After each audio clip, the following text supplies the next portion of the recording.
મહુવા શહેરના જયદેવા ગ્રુપ દ્વારા વર્ષોથી પરંપરાગત રીતે ગણેશ ઉત્સવની ઉજવણી થઈ રહી છે, ત્યારે ગઈકાલે મહાપ્રસાદનું ભવ્ય આયોજન કરવામાં આવ્યું હતું, જેમાં રામપાસ રહો જગ્યાના મહંત શ્રી રાજુબાપુ અને સક્રિય ધારાસભ્ય શિવાભાઈ ગોહિલ ખાસ ઉપસ્થિત રહ્યા હતા.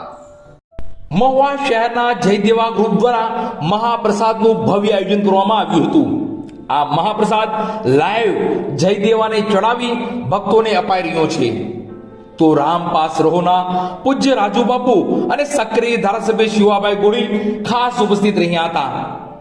ગણેશ ઉત્સવ આખરી પડાવમાં પ્રયાણ કરી રહ્યો છે, ત્યારે મહુવા શહેર તેમજ પંથક યોજાયેલા તમામ ગણેશ ઉત્સવ સ્થળે નિત નવા વિવિધ ધાર્મિક કાર્યક્રમો યોજાઈ રહ્યા છે.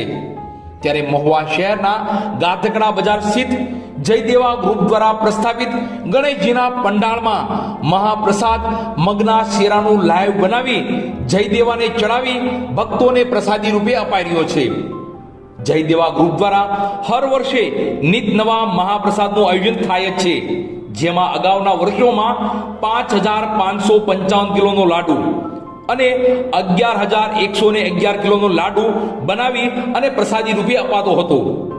બાદ છેલ્લા 2 વર્ષથી લાઈવ પ્રસાદ બનાવી જયદેવાને ચડાવી ભક્તોને પ્રસાદી રૂપે અપાઈ રહ્યો છે.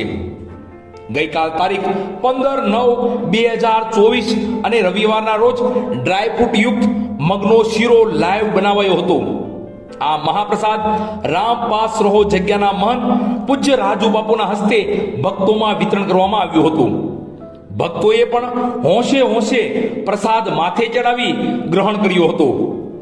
મહાપ્રસાદ સમયે નાગરિક બેંકના બિપિનભાઈ સંઘવી, નગરસેવક ભરતભાઈ બામણિયા, પરેશભાઈ પંડ્યા, ઉદ્યોગપતિ રાજભા ગોહિલ, જયપાલસિંહ ભાડા અને જયદેવા ગ્રુપના મુખ્ય અને મહુવાના નગરસેવક એવા પરેશભાઈ હરિયાણી ખાસ ઉપસ્થિત રહ્યા હતા.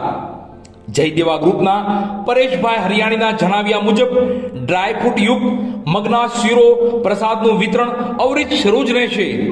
તમામ ભક્તોને મહાપ્રસાદનો પૂરતો લાભ મળશે. ભક્તોની ભીડ હોય મહાપ્રસાદની વ્યવસ્થા અગાઉથી જ કરી નાખવામાં આવી હતી. બાદ મગનો શીરો ગરમા ગરમ બનાવી ભક્તોને લાઈવ